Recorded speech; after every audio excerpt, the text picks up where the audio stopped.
الحمد للہ رب العالمین والصلاة والسلام علی سید الانبیاء والمرسلین اما بعد فاعوذ باللہ من الشیطان الرجیم بسم اللہ الرحمن الرحیم۔ معزز سامعین اکرام، السلام علیکم ورحمۃ اللہ وبرکاتہ۔ آج ہم انشاءاللہ العزیز جنتی لاٹھی کے متعلق سماعت کریں گے۔ یہ حضرت موسیٰ علیہ السلام کی وہ مبارک لاٹھی ہے جس کو عصا مبارک، عصا موسیٰ بھی کہتے ہیں۔ اس کے ذریعے آپ کے بہت سے ان معجزات کا ظہور ہوا جن کو قرآن مجید نے مختلف عنوانات کے ساتھ بار بار بیان فرمایا ہے۔ یہ لاٹھی حضرت موسیٰ علیہ السلام کے قد برابر 10 ہاتھ لمبی تھی اور اس کے سر پر 2 شاخیں تھیں جو رات میں مشعل کی طرح روشن ہو جایا کرتی تھیں۔ یہ جنت کے درخت پیلیو کی لکڑی سے بنائی گئی تھی اور اس کو حضرت آدم علیہ السلام بہشت سے اپنے ساتھ لائے تھے۔ تفسیر ساوی جلد 1 میں حضرت سید علی اجہوری رحمۃ اللہ تعالی علیہ نے فرمایا کہ حضرت آدم علیہ السلام کے ساتھ جنت سے عود، حضرت موسیٰ علیہ السلام کا عصا، انجیر کی پتیاں، حجر اسود جو کہ مکہ معظمہ میں ہے، اور نبی معظم حضرت سلیمان علیہ السلام کی انگوٹھی، یہ 5 چیزیں جنت سے اتاری گئیں۔ حضرت آدم علیہ السلام کے بعد یہ مقدس عصا حضرات انبیاء اکرام علیہم السلام کو یکے بعد دیگرے بطور میراث کے ملتا رہا، یہاں تک کہ حضرت شعیب علیہ السلام کو ملا جو قوم مدین کے نبی تھے۔ جب حضرت موسیٰ علیہ السلام مصر سے ہجرت فرما کر مدین تشریف لے گئے اور حضرت شعیب علیہ السلام نے اپنی صاحبزادی حضرت بی بی صفورہ رضی اللہ تعالی عنہا سے حضرت موسیٰ علیہ السلام کا نکاح فرما دیا، اور حضرت موسیٰ علیہ السلام 10 سال تک حضرت شعیب علیہ السلام کی خدمت میں رہ کر آپ کی بکریاں چراتے رہے۔ اس وقت حضرت شعیب علیہ السلام نے حکم خداوندی عز و جل کے مطابق آپ کو یہ مقدس عصا عطا فرمایا۔ حضرات ذی وقار، پھر جب آپ اپنی زوجہ محترمہ کو ساتھ لے کر مدین سے مصر اپنے وطن کے لیے روانہ ہوئے اور وادی مقدس مقام طوا میں پہنچے تو اللہ تعالیٰ نے اپنی تجلی سے آپ کو سرفراز فرما کر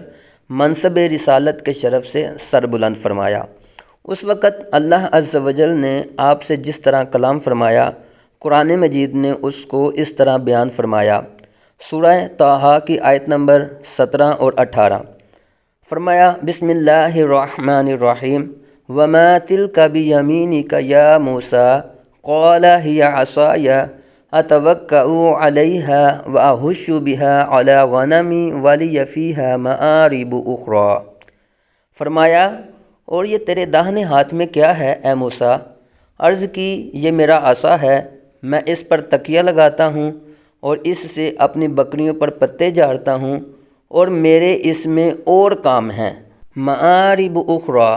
دوسرے کاموں۔ اس کی تفسیر میں حضرت علامہ ابو البرکات عبداللہ بن محمد احمد نصفی رحمۃ اللہ تعالی علیہ نے فرمایا کہ اس عصا مبارک کو ہاتھ میں لے کر اس کے سہارے چلنا، عصا مبارک سے بات چیت کر کے دل بہلانا، دن میں عصا مبارک کا درخت بن کر حضرت موسیٰ علیہ السلام پر سایہ کرنا، رات میں عصا مبارک کی دونوں شاخوں کا روشن ہو کر آپ کو روشنی دینا، عصا مبارک سے دشمنوں، درندوں، سانپوں، بچھوؤں کو مارنا، کنویں سے پانی بھرنے کے وقت عصا مبارک کا رسی بن جانا اور عصا مبارک کی دونوں شاخوں کا ڈول بن جانا، بوقت ضرورت عصا مبارک کا درخت بن کر حسب خواہش حضرت موسیٰ علیہ السلام کو پھل دینا، اور عصا مبارک کو زمین میں گاڑ دینے سے پانی نکل پڑنا وغیرہ، یہ سارے مآرب اخری میں شامل ہیں۔ حضرت موسیٰ علیہ السلام اس مقدس لاٹھی سے مذکورہ بالا کام نکالتے رہے، مگر جب آپ فرعون کے دربار میں ہدایت فرمانے کی غرض سے تشریف لے گئے اور اس نے آپ کو جادوگر کہہ کر جھٹلایا تو آپ کے اس عصا مبارک کے ذریعے بڑے بڑے معجزات کا ظہور شروع ہو گیا۔ انشاءاللہ العزیز عصا مبارک کا اژدہا بن جانا انشاءاللہ العزیز اگلی ویڈیو میں پیش کریں گے۔